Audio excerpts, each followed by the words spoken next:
There was just a big drop in US consumer spending, a signal that the 2023 recession is here and it's getting worse. With MarketWatch reporting that retail sales tumbled in yet another sign of a softening US economy, sales have now fallen in 4 of the past 5 months. Because Americans are now tapping out on the US economy, everyone. After 2 years of inflation, after record low personal savings rates, we are now finally seeing the consumer spending recession hit the economy in 2023, which greatly increases the chances that the unemployment rate's gonna surge, home prices are gonna go down, and stock prices are going to go down because, folks, consumer spending is 70% of the US economy. It's 70% of GDP. And so when consumers spend less, that means businesses, particularly big Wall Street corporations, are earning less money. With corporate America now facing its bleakest first quarter for earnings since the pandemic started, Business Insider reports that S&P 500 companies could see earnings drop as much as 7%. And when businesses see earnings drop and profits go down, what happens, everyone? What do businesses do when profits go down? Well, I'll tell you what they do. They lay off workers because big Wall Street corporations are profit maximizing machines. Their fiduciary duty is actually to maximize profit for their shareholders. So now that people are spending less, now that their revenue and profits are going to go down, they're going to cut workers in a massive wave of layoffs that I predict is going to take place in the economy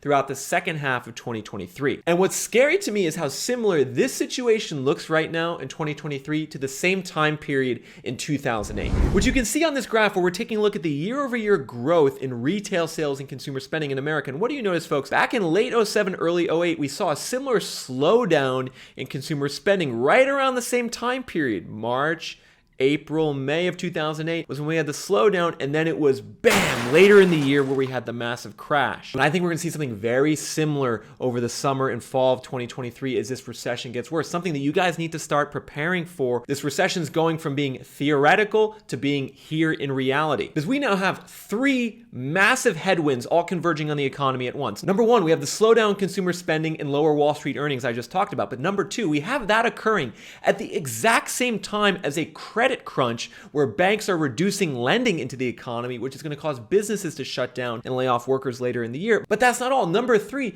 the Federal Reserve is still hiking interest rates. They're still taking money out of the system through quantitative tightening, even with those massive headwinds. Now the betting markets are predicting 80% chance of a Fed rate hike in early May, which is going to make the situation even worse. And I just personally don't see how the US consumer can weather this storm and all these headwinds, everyone. We already see that the consumer is breaking. And the reason they're breaking is because inflation for the last 2 years has been crazy. Whether you go to the supermarket to buy eggs or to the gas pump to buy gas or to pay rent, everything costs more. And this inflation, the orange line over the last 2 years, you can see how much it's gone up. But the real problem is it's gone up way above the blue line, which is wage growth. Inflation has now outstripped wage growth for the last 2 years, which has left American households devastated in terms of their finances, particularly lower and middle income households who have been most exposed to this inflation.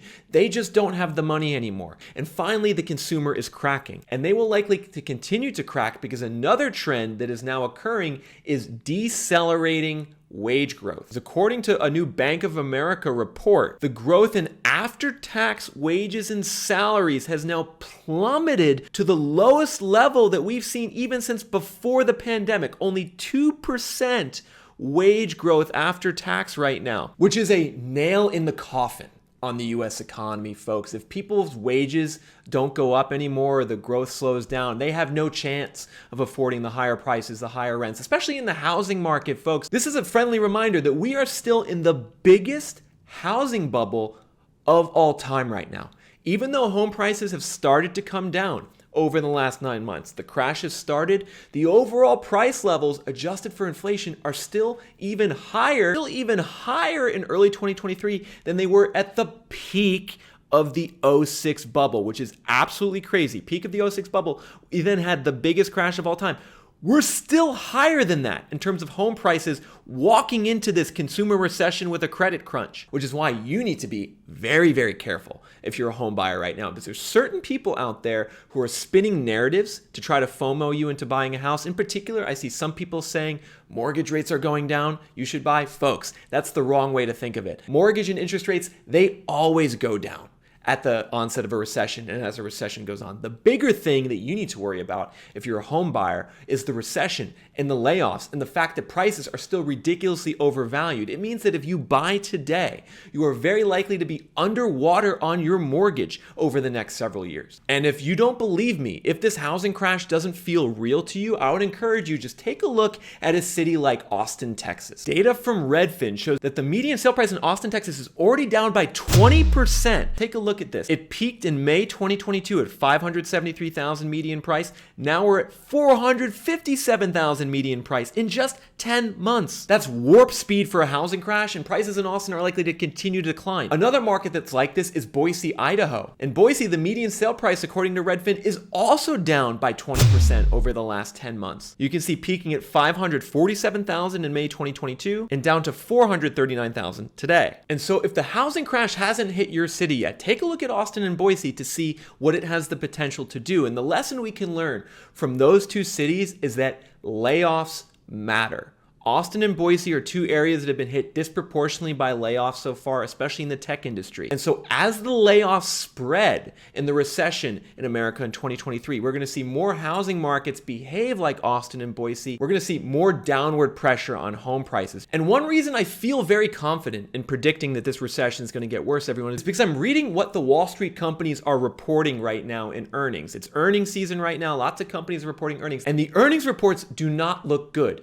They are showing declines in profits, and these companies are giving negative guidance for the future, which suggests further declines in profit. And one earnings report and one company in particular that scared me, that you guys should be paying attention to, is a company called Albertsons. They are the second largest grocery chain in America, predominantly in the mountain and West Coast regions of the country. And they just had an awful earnings report. They reported a 30% decline in net income year over year in their fiscal fourth quarter. And why that scares me so much is a grocery store is basically the lifeblood of the US economy. And a grocery store should have been doing well with inflation. I mean, guys, if you go to the grocery store, beef's more expensive, eggs are more expensive. Why then are grocery stores seeing a decline in earnings? Well, it's because even though their revenues are up slightly, their cost of sales, how much they have to pay for all the food and the goods, that's also up just as much. In addition, their payroll and administrative costs have gone up, leaving them with less net income. And declining net income is likely to mean reduced hiring at first at a company like Albertsons. It's then likely to mean layoffs at some point. But that's not all, folks. Another earnings report that I read this week that scared me was from CarMax, the used car wholesaler. CarMax had an awful earnings report for the beginning of 2023. In particular, they reported a 22% decline in used vehicle sales, a 42% decline in wholesale sales, and get this, folks, a 56% decline in net earnings. But here's what really scared me in the CarMax earnings report. It's what they said about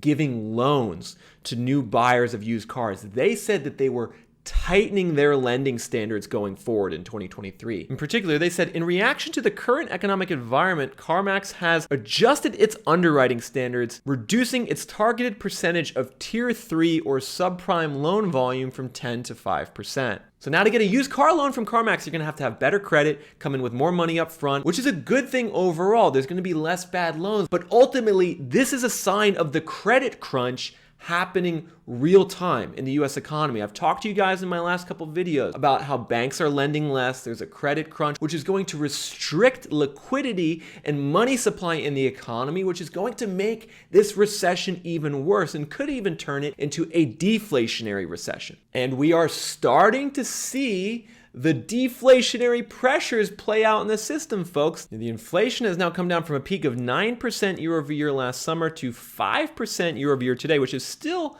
high. It's still elevated, but no longer are we really at this 40-year high inflation. We're seeing the numbers come down. And I believe the trajectory over the next year is going to continue to be down. Maybe over certain months, you'll see inflation return for a month or two, but I believe we're going to continue to see this number go down. Because that's what happens, folks, when the money supply contracts and the Fed actively works to take money out of the system through quantitative tightening. The money supply ultimately in the long run is what influences the rate of inflation, probably on a lag of about 18 to 24 months. And now the money supply is contracting. And so long as it continues to contract, we're going to see inflationary pressures go down and potentially deflation. But of course, a huge factor here is the banks. What do the banks do over the next 6 months? Do they continue to contract credit and loans into the economy, or do they at some point get more aggressive and start lending money out again? Well, if you look at today's headlines on bank earnings, you might actually think they're going to get aggressive. With big banks like JP Morgan Chase posting record revenue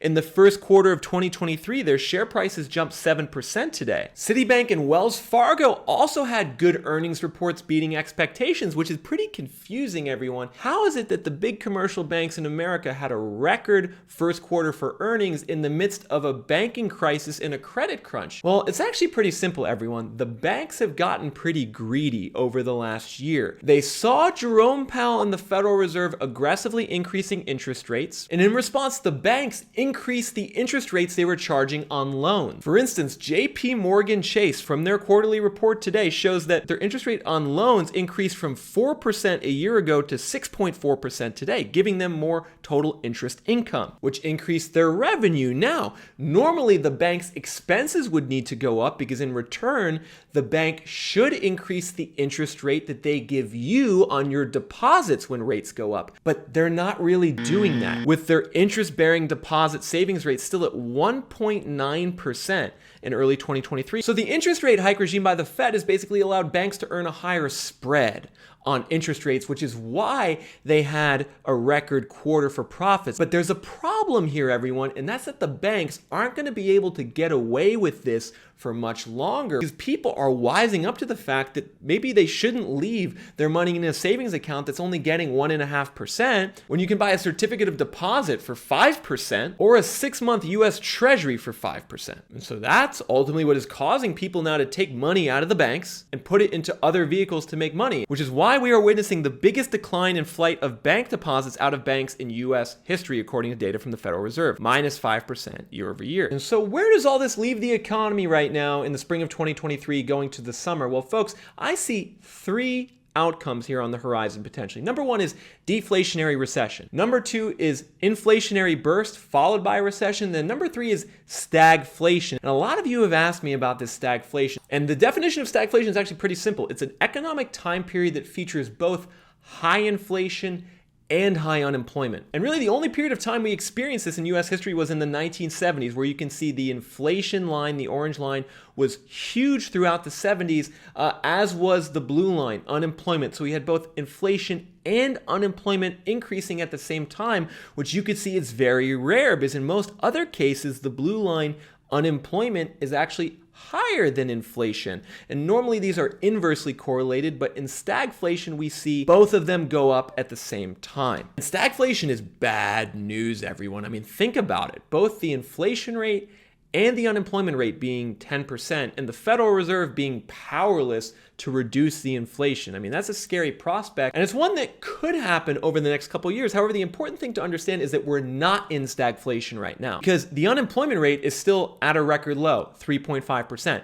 And the fact that the unemployment rate is so low, it is something that is fueling the higher rate of inflation. And so what we're going to watch out for, and what you need to watch out for over the next couple months, is as this unemployment rate goes up, will we continue to see inflation go down, or will inflation go back up as the unemployment rate increases? And I personally don't think we're going to see stagflation here because I don't see how the US economy can support inflation if the unemployment rate doubles. I mean, already the US economy at a 3.5% unemployment rate is having trouble. Consumers are cutting back. So what does that consumer cutback look like if the unemployment rate is 7 or 8%? It's going to be pretty severe, which I think is going to lead to a deflationary episode and a deflationary crash over the next several years rather than stagflation. However, the one outcome that could cause stagflation over the long term is other countries abandoning the dollar, similar to what they did in the 70s. We're starting to see this with countries like China establishing an Asian monetary fund,